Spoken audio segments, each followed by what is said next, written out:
सन 1857 में अमेरिका में एक पत्रिका चालू की गई थी, उसका नाम था एटलांटिक मंथली।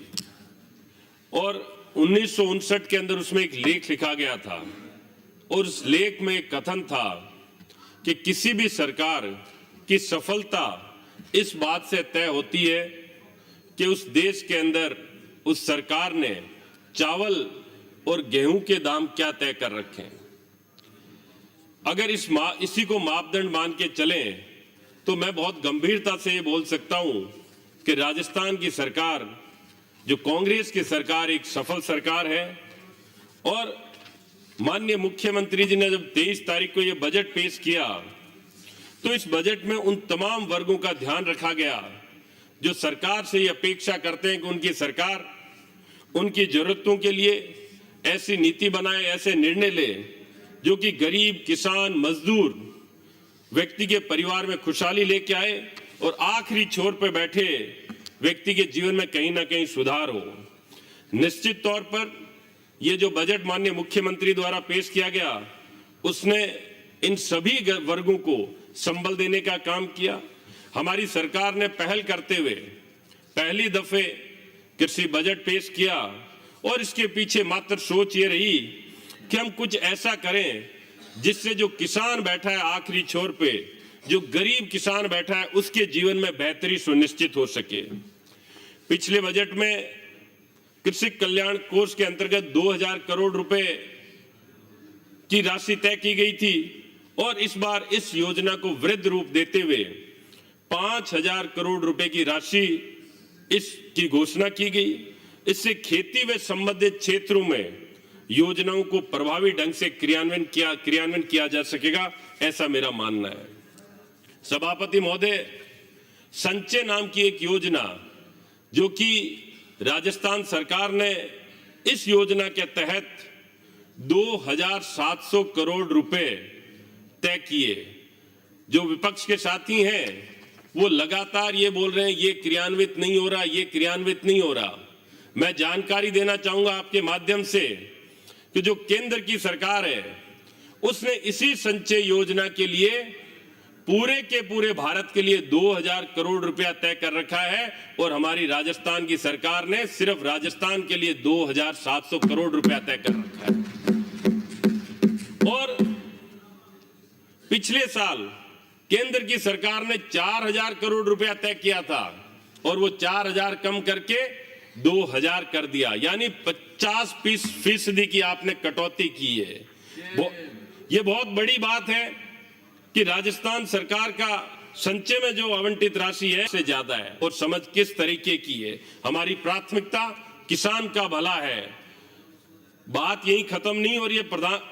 सभापति महोदय, हमारे प्रधानमंत्री जी ये बोलते हैं कि किसान की उन्नति खेती करके किस ढंग से सुनिश्चित हो, ये हमें देखना है। ये वही केंद्र की सरकार है जिसने फर्टिलाइजर सब्सिडी 25% कम कर दी, डीएपी समय पे आयात नहीं की, किसानों पे लाठीचार्ज हुआ और ये बोलते हैं हम ये सुनिश्चित करेंगे कि किसान की तरक्की हो। और तो और आपने घोषणा कर दी कि केंद्र की सरकार 14.5 करोड़ किसानों को 6000 रुपया प्रति वर्ष देंगे, 14.5 करोड़ किसानों को। और आपने जो राशि दी वो सिर्फ और सिर्फ 10.5 करोड़ किसानों को दी जा सकती है, उतना ही आपने तय किया, उतनी ही राशि आवंटित की। 4 करोड़ किसान अभी भी वो 6000 रुपया, मात्र 6000 रुपए के लिए अभी भी इंतजार कर रहे हैं और देख रहे हैं कि कब मोदी जी वो 6000 रुपए हमें दे दें। और इसके लिए केंद्र सरकार का जो पिछली बार का बजट था वो बजट 67,500 करोड़ था, उसमें 1% बढ़ोतरी की है और 68,000 करोड़ किया गया। जबकि सच्चाई ये है 40% बजट की बढ़ोतरी करते तब आप 14.5 करोड़ किसानों को 6000 दे सकते थे। यानी कि किसान की कहीं सोच नहीं है, कहीं उसके दिमाग में नहीं है। और हमारे सामने जो मित्र बैठे हैं वो ये बोल रहे हैं कुछ हुआ नहीं। मैं जानकारी दूं आपको, इन 3.25 सालों में 1.25 साल कोरोना में गए, हालात बद से बदतर होते चले गए। उसके दिया वो एक ऐसा बजट था जिसने कि गरीब और किसान वर्ग की भलाई का काम किया। हमारे प्रधानमंत्री मोदी जी जब गुजरात के मुख्यमंत्री थे तब 6 अप्रैल 2014 उनका ये कथन आई कोट क्यों नहीं मिला, उसको अच्छा दाम मिलना चाहिए, ये प्रधानमंत्री जी का कथन था 6 अप्रैल 2014 का। और प्रधानमंत्री बनने के बाद उल्टा हो गया। हमारी केंद्र की सरकार ने एमएसपी खरीद के लिए 2,42,000 करोड़ रुपए रखे थे। इस बार उसके अंदर कटौती करके 2,37,000 रुपए कर दिए। और वो ये बोलते थे किसान भीख नहीं मांग रहा है, उसका अधिकार है, वो मेहनत करता है। तो फिर आपने एमएसपी खरीद के पैसे कम क्यों किए? आप किसान को उसके उत्पादन पर उचित मूल्य देने की नीयत रखते ही नहीं है। और जो एमएसपी खरीद का बजट है उसका 90% सिर्फ गेहूं और धान खरीदने में चला जाता है। राजस्थान एक ऐसा प्रदेश है जहां मूंग की अच्छी फसल होती है। किसान मंडियों के चक्कर लगाता रहता है, अपने ट्रैक्टर ले जाता है, अपनी ट्रॉली लेके जाता है कि मूंग खरीदी जाए, लेकिन मूंग खरीदा कहां से जाएगा? आपको पैसा ही आवंटित नहीं किया जा रहा है। और उसके बाद बोला ये जाता है, इधर के कुछ साथी बोल रहे थे किसी मूंग खरीदा नहीं गया, कि घटा दी और उसका भी 90% सिर्फ गेहूं और धान पे रखा है। गांव में बसे गरीब व्यक्ति को मनरेगा के तहत रोजगार मिला, बिल्कुल सत्यता है। कहीं ना कहीं अभी हमारे साथी रामकेश जी बोल रहे थे कि जो कोरोना के दौरान हालात पैदा हुए, उन हालात में मनरेगा ने बड़ी भारी मदद की रोजगार दिलाने के लिए। दिल्ली की सरकार ने उस मनरेगा का 98,000 करोड़ रुपए का जो बजट था उसको कम करके 73,000 करोड़ कर दिया, यानी कि उसमें भी 25% की कटौती। ये सारी बातें मैं आपके समक्ष इसलिए रख रहा हूं कि ये वहम, ये मुगालफत खत्म हो जानी चाहिए कि जो दिल्ली में मोदी जी बैठे हैं या भाजपा की सरकार है वो कहीं किसान और गरीब का भला करना चाह रही है। वहीं हमारी सरकार है जिसने रोजगार के दिवस मनरेगा में बढ़ा के 100 की बजाय 125 कर दिए। और उन्होंने जो बजट था 98,000 करोड़ का उसको कटा के 73,000 करोड़ कर दिया।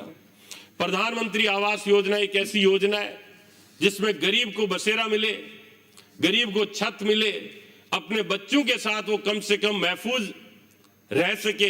इस सोच के तहत प्रधानमंत्री आवास योजना बनाई गई थी।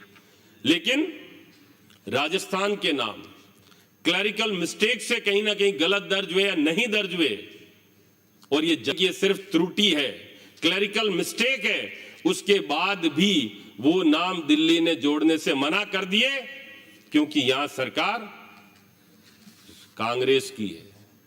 अगर यही सोच रही कि वोटों के लिए हम गरीब आदमी को पीछे धकेल दें तो हमारी राजनीति सही दिशा में नहीं जा रही है।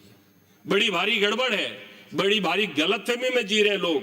और मैं आपको जानकारी दूं कि इसी प्रधानमंत्री आवास योजना का टारगेट था 56 लाख मकान राजस्थान में बनने, और उसमें से 47% टारगेट अचीव किया गया है, सिर्फ 47%। पशुपालन, राजस्थान पे आते हैं। पशुपालन खेती का एक अभिन्न अंग है। किसान के लिए खेती और पशुपालन दोनों एक साथ चलने वाले धंधे हैं। सभापति महोदय, जो ऋण गाय, भैंस, बकरी, भेड़ पे दिया जाता है उसमें गाय के लिए 75,000, भैंस के लिए 75,000, लेकिन जो भेड़ और बकरी के लिए है वो 6,000 और 5,000 क्रम से माना जाता है, एक भेड़ और एक बकरी के लिए। मैं ये मानता हूं कि इसके अंदर बड़ा भारी फर्क है। बकरी को अगर वाकई मार्केट में किसान खरीदने जाए तो उसकी कीमत 25,000 रुपए होगी अच्छी नस्ल की, और भेड़ की 20,000, और ऋण दिया जाता है किसान को सिर्फ 5,000 रुपए और 6,000 रुपए। और जब बीमा क्लेम, दो मिनट सर, और जब बीमा क्लेम में अपनी बात सर 2 मिनट का वक्त दीजिए, कभी कभार तो बोलते हैं साहब। और उसमें जब बीमा क्लेम मिलता है किसान को तो वो भी उसी अनुपात में मिलता है, 5,000 और 6,000। तो मैं ये सरकार से मांग करूंगा कि ये जो विसंगति है कीमतों की, इसको सरकार दूर करे। और दूसरी तरफ जो कृषि ऋण दिया जाता है वो 5% का अनुदान सरकार देती है, उसको संशोधित करके आप परमानेंट कर दें। हर बार हम विधायकों को लिख के देना पड़ता है कि साहब इस बार अनुदान बढ़ाएं, इस बार अनुदान दिया जाए, तो इसको स्थायी कर दिया जाए। एक ऐसी समस्या जो हमारे किसानों के सामने लगातार आ रही है सभापति महोदय, बहुत इंपॉर्टेंट इश्यू है, वो है फसल बीमा और उसका निस्तारण। फसल खराबे के बाद जो क्लेम का निस्तारण होना है वो इतना जटिल है, और मुझे ये लगता है कि इसके अंदर जो ये प्रक्रिया अपनाई जाती है, जैसे ये क्लेम फाइल करना, गिरदावरी बनाना, रिपोर्ट टाइम पे आना, सैटेलाइट द्वारा फसल का नुकसान का आकलन आदि आदि, ये सारे के सारे प्रक्रिया सिर्फ इसलिए की जाती है ताकि किसान को क्लेम नहीं मिले। इसका कहीं ना कहीं सरलीकरण होना चाहिए, ये बहुत ही जरूरी है। ये इतना पेचीदा ढांचा तैयार कर दिया गया है कि किसान को समझ ही नहीं आता कि मुझे करना क्या है। राजस्थान में सरकारी कर्मचारियों के लिए लगातार साथी बोल रहे हैं ओएसपी के जो ओल्ड पेंशन योजना चालू की गई है, फिर से बहुत भारी जोश है, उत्साह है और उत्सव का माहौल है। अभी मेरे यहाँ पे जब मैं गया, एक मिनट मैं अपनी मांग रख देता हूँ सर, इसको खत्म करके साहब टाइम देंगे? नहीं, 1 मिनट में अपनी अंतिम कोई मांगे रख दें आप। अच्छा, आपके सचेतक मेरी मुख्यमंत्री जी से मांग है कि डीडवाना शहर में गंदे पानी की निकासी हेतु 5 करोड़ रुपए, दौलतपुरा में प्राथमिक स्वास्थ्य केंद्र, खुनखुना पीएचसी को सीएचसी में क्रमोन्नत तथा दुधौली व कोलिया में 33 केवी जीएसएस बने, इसकी मैं मांग करता हूं।